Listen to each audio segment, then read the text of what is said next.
Hey y'all, what's up? It's your girl Kalia Corbin. This is my real name, but Kalia is my stage name. I'll explain that in another video. But anyway, I'm kind of talking low because my baby's sleeping and he sounds like he's kind of waking up now. Working up. It's very hard. He's 2 months old. So, of course, when I sit down to talk, then he starts squirming around.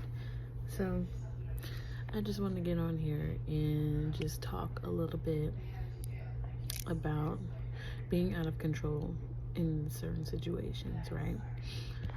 God has really been dealing with me in this particular situation with a friend who is going through an addiction, who's going through homelessness, and we're really very close.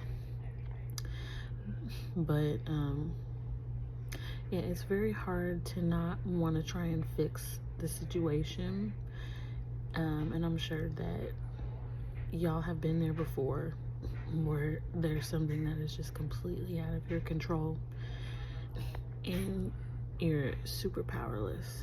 That's how I feel right now.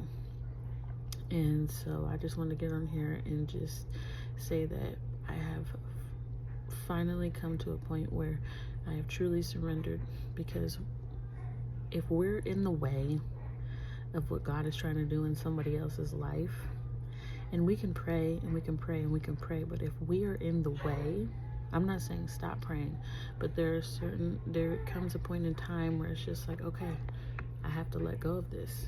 I have to surrender this. I have to surrender myself. I have to surrender my cares, my worries, my anxieties, my fears about the situation, of trying to prevent something from happening, which can make it even more out of control. And I have to really just say, here, Father, I'm giving this person to you. I'm giving this thing to you. Whatever it is, it doesn't have to be a person. It could be whatever it is that God has been dealing with you on. So I just wanted to say, surrender. Surrender is the word. Surrender and give it to God. That is a big faith move, because you don't know the outcome. We don't know the outcome. But it's about learning to trust God. And if we don't know how to trust God in that situation, then help or ask Him for help. And if there's any unbelief of what you feel like God can't do, then express that too as well. There's no shame in it. That's in the word. It said, I believe Abraham, or I think it was Abram at the time. Anyways, y'all know. Abraham, he was like, he was saying his belief, I believe it was Abraham, y'all, said, my belief is not the problem. It's the unbelief of, oh my gosh, y'all. Anyways, it's in Genesis. I think it's Genesis 12.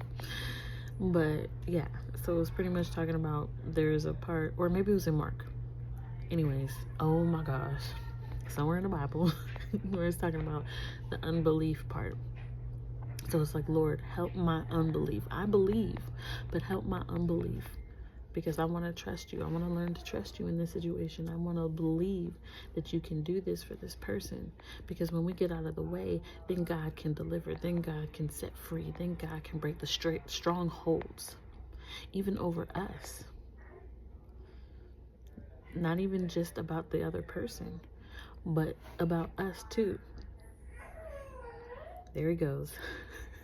So I just want to encourage y'all to just surrender and to know that it's going to be okay.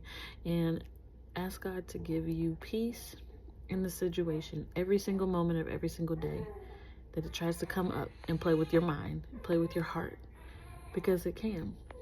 But God is good. And it's been challenging for me. I'm not even going to lie. Because you give it up and then you take it back. It's like a tug of war type of thing. But beauty for ashes, y'all. So God is saying, surrender and give it up to Him, whatever it is, and trust. that he will do exceedingly and abundantly, far above all that you could ask or imagine. All right, I gotta go because my baby is starting to get all like all right, bye.